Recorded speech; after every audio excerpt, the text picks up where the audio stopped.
Os proprietários de uma fazenda que foi invadida e ocupada por integrantes do Movimento Sem Terra em Barbosa Ferraz, no Paraná, conseguiram na justiça a reintegração de posse.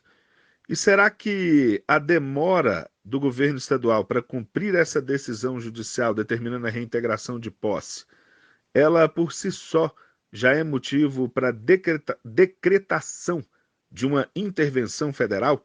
Para entender esse assunto, a gente conversa agora com o Dr. Caio Freitas, advogado especialista em direito ambiental e agrário. Tudo bem, doutor Caio? Olá, Fábio. Olá, os ouvintes da Rádio Justiça. É um prazer estar de volta aqui na rádio para debater temas jurídicos da mais alta relevância para a sociedade brasileira.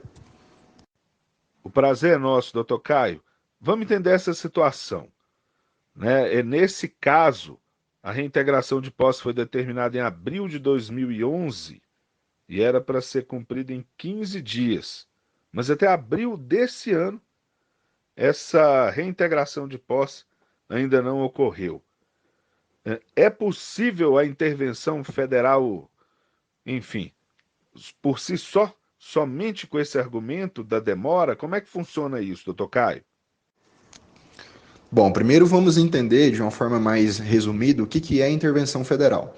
Intervenção federal é um instrumento que a Constituição prevê para a garantia da ordem pública, ou pelo menos para restabelecer a ordem, quando ela tivesse perdido em algum dos estados da federação ou no Distrito Federal. Quem decreta nesse caso é a União, através do presidente da República, e isso só pode ocorrer em hipóteses muito específicas. E uma delas, que se relaciona com o caso aqui, é exatamente quando ocorrer naquele estado da federação um descumprimento de ordem judicial ou um desrespeito à lei federal de forma voluntária. Nesses casos, pode haver uma substituição, uma troca de comando nesse estado, sai o governador e entra um interventor, nomeado diretamente pelo presidente, para sanar aquela crise institucional que se instalou naquele local. Né? Justamente pela gravidade da medida, ela não é muito utilizada na prática, mas ela tem previsão constitucional e ela está lá e, enfim, foi o que os autores pediram aqui nesse caso. Por que o STJ negou o pedido? A situação em si ela é bem problemática, né? Os autores são donos de uma fazenda, essa fazenda foi invadida pelo movimento do Sem Terra e eles entraram com uma ação na justiça para garantir a reintegração de posse sobre a área. A justiça deferiu essa reintegração, mas ela não se concretizou por inúmeros fatores.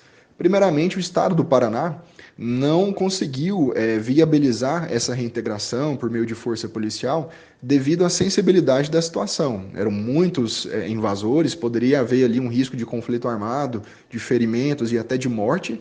E não é só isso.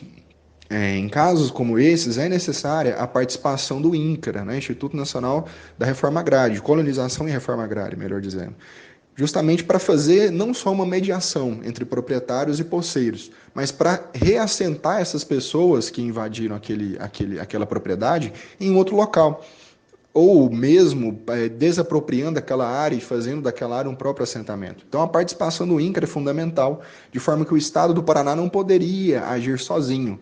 E foi exatamente esse argumento que o STJ considerou, porque o Estado não poderia, por si só, resolver a crise. E daí se extrai a interpretação de que o Estado não descumpriu voluntariamente a ordem judicial de reintegração de posse, porque envolvia aí uma gama de uma série de atos a serem praticados por diversos atores, então a solução não estava exclusivamente nas mãos do Estado do Paraná. Ou seja, pela situação específica. Então, doutor Caio, qual caso seria, então, né, ou seja, qual a situação, né, melhor dizendo, em qual situação, então, seria justificável a intervenção federal? Ou em quais situações? A intervenção federal, ela tem previsão lá no artigo 36 da Constituição, de forma que ele traz uma lista de quais são as situações em que ela pode acontecer. Mas de forma assim bem resumida, seriam aqueles casos em que há uma invasão estrangeira ou uma invasão de um estado em outro, que justificaria a nomeação de um interventor, para garantir o livre exercício dos poderes daquele estado, garantia ao princípio republicano, às eleições, coisas nesse sentido. A gente pode até partir de uma abordagem prática.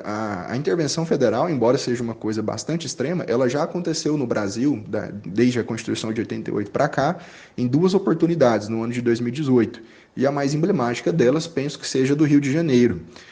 Na época, o governador do estado do Rio de Janeiro, ele mesmo solicitou a intervenção federal ao presidente da República, à época, o presidente Michel Temer, ou seja, ocorreu uma intervenção federal parcial, ela pode ser total ou parcial. Nesse caso, ela ocorreu parcialmente apenas sobre a área da segurança pública no estado. Então, aquele decreto ele valeu por 10 meses e foi afastada a competência do governador do estado para gerir a segurança pública daquele local, de forma que foi nomeado pelo presidente um general do Exército para a condução dessa política de segurança pública que durou aí quase 10 meses para apartar uma crise na segurança pública que o estado do Rio de Janeiro vivia naquele momento.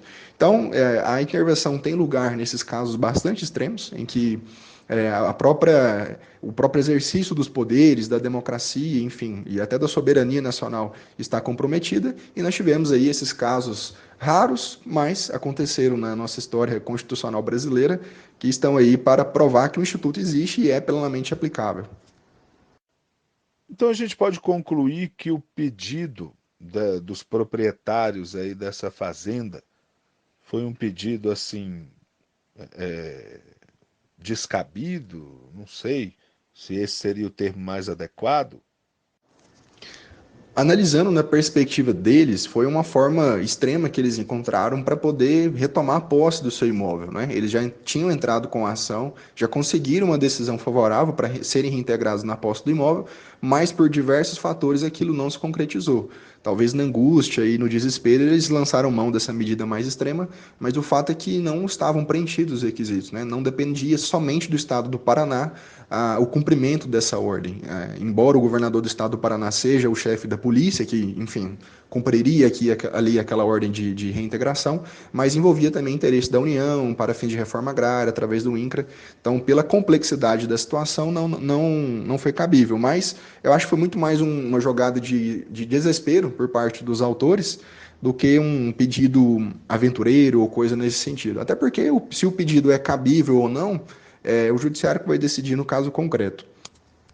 Ok, doutor Caio Freitas, muito obrigado pela entrevista. Doutor Caio Freitas, advogado especialista em direito ambiental e agrário. Muito obrigado, doutor Caio. Até a próxima. Eu que agradeço, Fábio, fico mais uma vez honrado com o convite e espero sempre trazer alguma contribuição para o trabalho de vocês, que é brilhante. Enfim, contem sempre comigo. Muito obrigado.